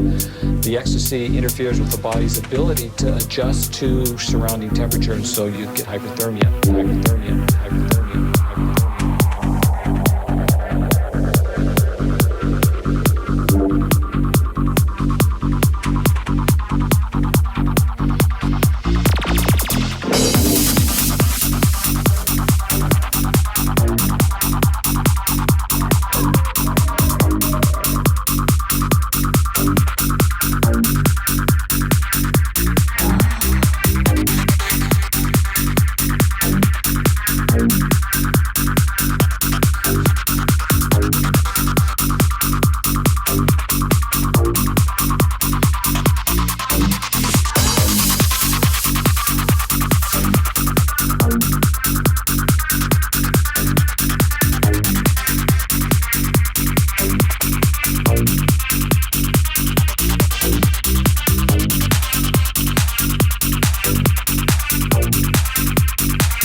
This drug does elevate body temperature, especially in an environment like a rave where there's a lot of people compacted in a small area and the temperatures are hot. The ecstasy interferes with the body's ability to adjust to surrounding temperature, and so you get hyperthermia, hyperthermia, hyperthermia, hyperthermia, hyperthermia.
There we go. That was Matt Damon and Thermal.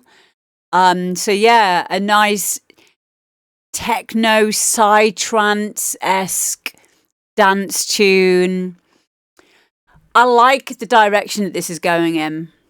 I really love that vocal. It was making me laugh to myself, like, because it sounded to me like, you remember all of the propaganda that there used to be surrounding MDMA. That sounds like it was a USA one, but we had the same in the UK in the 90s. And yeah, it just made me smile. I was like, oh yeah, I remember this. Really, really cool. I like the way that you used that in a dance tune. Yeah, it resonated. Yeah, I liked it. I'd like to have heard a bit more movement, maybe a bit more things coming in and out, but I think it's a really good start. There was some use of automation in this. I liked there was a few little things popping off, panning, like and a few of the little texture bits, which I really liked. So yeah, it was a good start on the track. I just feel like there just needed to be a little bit more to keep the interest in the middle area. So that could be maybe a breakdown or maybe some effects in there or some more kind of ear candy or whatever. But yeah, I thought that it was a really, really great start of a tune. And making full use of the frequency spectrum. It sounded well balanced. And I did like the use of panning as well in there. I thought it was really cool. Yeah. Really, really good effort. Thank you, Matt Demon. I love the name as well. It's so cool. Next up, we've got Ice Cold by Mini Meowz and DJ Thief. I'm just gonna play it, but like when I heard this, I was like, what? So good. Okay, here we go.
Oh my God, how good's that?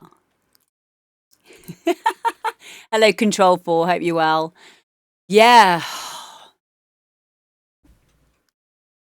Yeah, that was this is a really good example of a tune that keeps interest. It kept changing. We had switch ups. I mean, it helps that obviously it's high tempo, high energy. But there were a lot of changes in there and, you know, making all those changes, but also making them all work with each other. Again, is where automation will come in useful. Sound design, balancing those sounds, and also good sound selection. Yeah, it all flowed. That comes with experience and just getting better at selecting sounds quickly. is this a good rule of thumb actually, or a good thing to remember? Rule of thumb. Where did that come in? Like, where's that? Oh, stop it, Amber! You're doing it again. Fuck. Does anyone know? Rule of thumb. I'm just gonna have to look it up because otherwise it's just I'll be thinking about it and while I'm trying to say stuff. Rule of thumb. Meaning, I reckon. Okay, I'm gonna guess. Rule of thumb was before they had measurements.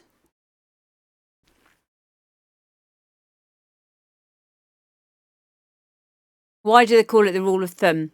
The rule of thumb dates to the 17th century and describes an approximate practical method rather than a precise one. Yes! This is a form of measurement that I can get down with. I don't measure anything. Like when I'm putting up shelves, I do this. Or when I'm measuring a space, I'll do this.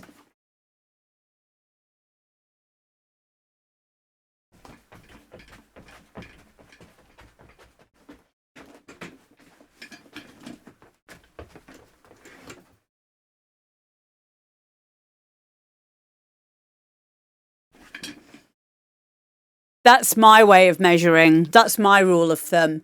Okay. The rule of thumb, originating from the practice of using one's thumb for rough measurements in various trades like carpentry and milling. Thank you.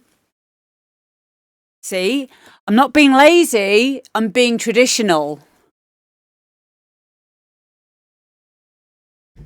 Oh my God, it gets really dark really quickly. Oh my God. Then it says, while a persistent folk belief links it to an alleged English common law principle, allowing a man to beat his wife with a stick no thicker than his thumb. This is a myth debunked by historians and has no basis in the phrase's actual origin. Fucking what?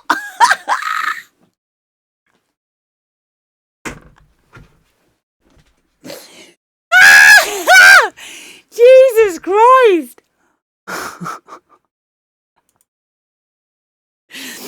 It just takes one person to say this, doesn't it? And go and change it on Wikipedia. Fuck's sake. Okay, it's okay to physically abuse your wife, but, you know, just chill out, lads. Make sure it's no thicker than the width of your thumb. Come on. Be fair.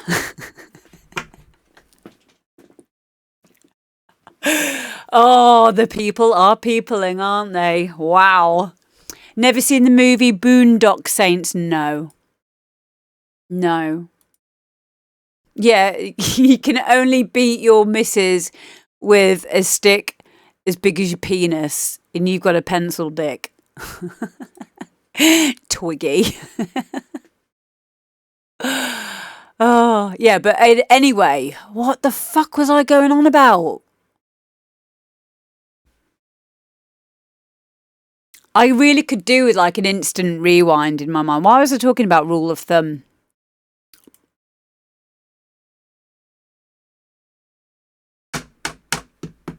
It's gone. It's gone. We spent too long on it, that's why. That was it. I remembered. Fucking hell. Oh, shut up. It's gone again. It was because of... Okay, I've got it. So it was because of... We were talking about sound choices. So I was saying about this track, I said that the sounds used in it, stylistically, they make sense. They all work well with each other. Even though there's a lot of things going off in this track, everything seems to work well with each other. So a good rule of thumb...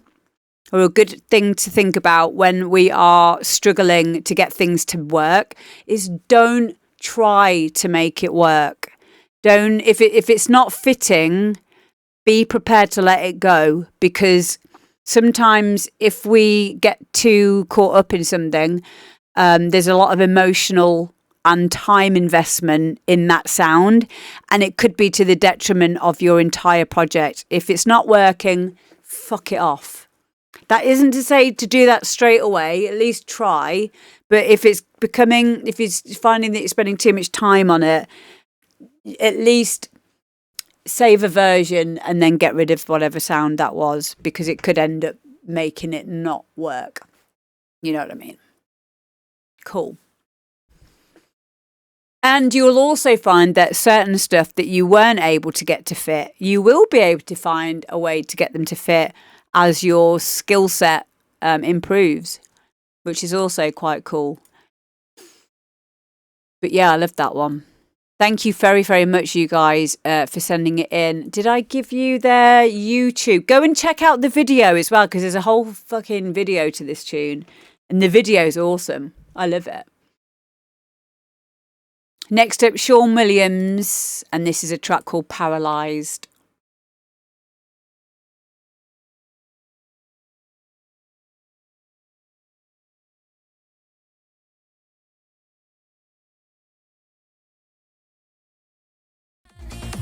You'll be there, my miracle, by my side.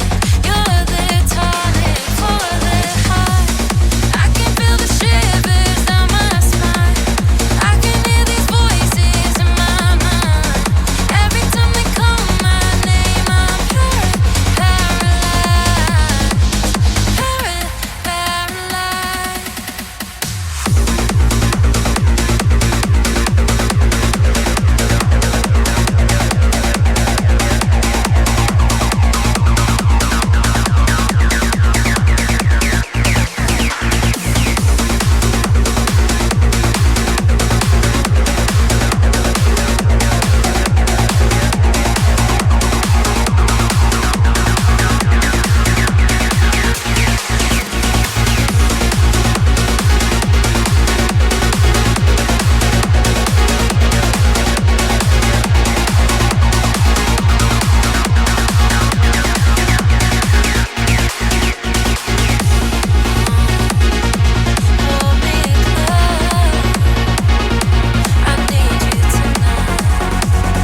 There we go. That's Paralysed by Sean Williams of Flaunt Recordings. Sean, lifelong friend of mine. I've known him for a very, very long time. Awesome track. I really, really like this. Yeah, a great uplifting trance tune. Great vocal. Nicely balanced. Nice runner bass. Sounded really well put together. Yeah, like I said, it sounds very well balanced. Great arrangement. Yeah. And I would like you guys to go and follow Sean as well. I'd love to know where that vocal's from. It's in my mind already. It's in my head. I can still hear it, and that's always a good sign for me. Is if I hear something once, then I can kind of like, if I can remember it, then that's good. Even more so if it is a riff, you know, devoid of having words, any vocals in a track. If it's a riff that I can remember, I think that in itself is a really big skill to be able to do that. Yeah. Yes, exactly. Control 4 replayability. You're a big riff, Bosky. Silly. You silly sausage. You're a silly sausage.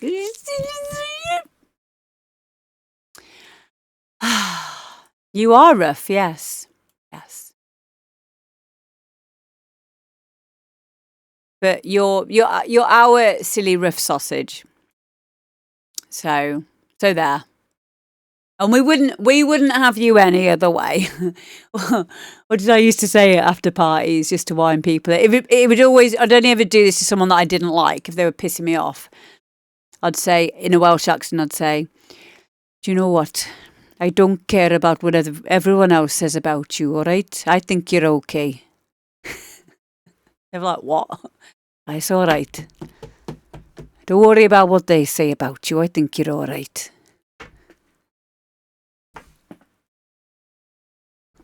Doesn't matter. I've said too much.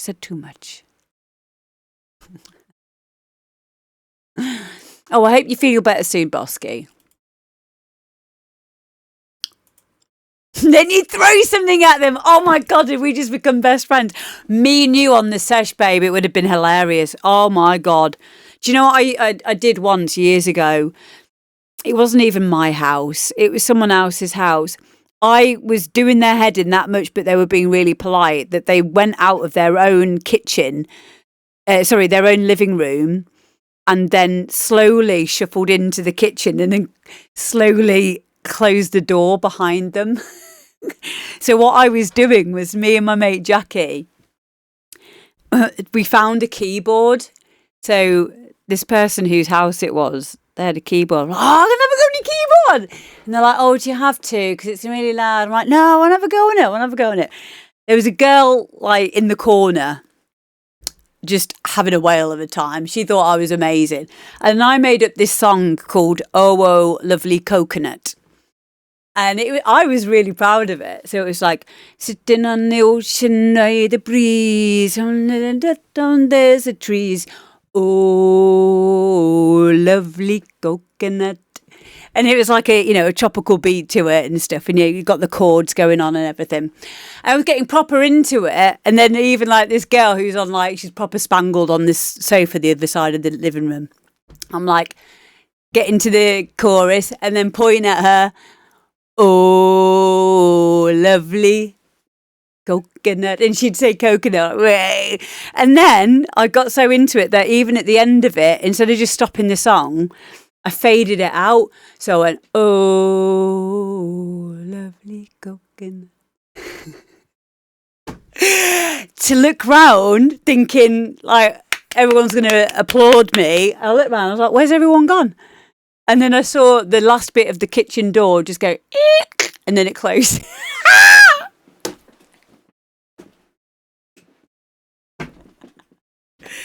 They just weren't ready.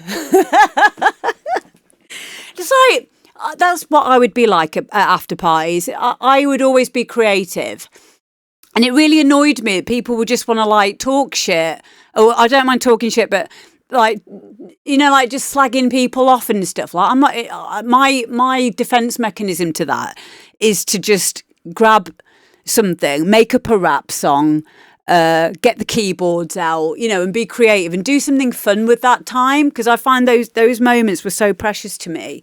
I had so many great, fun, silly experiences, and I always treasure those moments highly, even though it's a silly little song about coconuts. I just loved, you know, being creative in those moments. Yeah, and you look back and you remember it, and it's just like, but all of it, I do feel like all of those moments bring us all to where we're at now in our music careers. And, you know, whatever it is that you're doing, as long as you're being creative with your time, because at the very, very fundamental part of that, you got your dopamine's firing, you're feeling good, you're being creative, your synapses are firing. You know what I mean? It's much better than like the brain wants to do something, right? So the brain doesn't care what you feed it. If you feed it being negative about people, or if you feed it, I'm going to make a silly song. Do you know what I mean? Exactly. Control forward. The brain just wants to jerk off, and it will do what it is that you're giving it attention for or to. Do you know what I mean? So I think it's just better to spend our finite time on this earth being creative, being silly, being fun, and enjoying yourselves. So yeah, and sometimes the result of that can be, do you know what? Instead of just doing silly songs on a keyboard at an after party, I'm going to buy FL Studio. I'm going to do a course, you know, and I'm going to get in the studio with other people and collab and watch some YouTube tutorials and learn how to do it properly, so to speak, you know, because all of us started by, you know, just dossing around on Dance EJ or, you know, GarageBand, or, you know, on someone else's setup or whatever. And you never know where that could lead to if you just give it a bit of time and attention. So, yeah.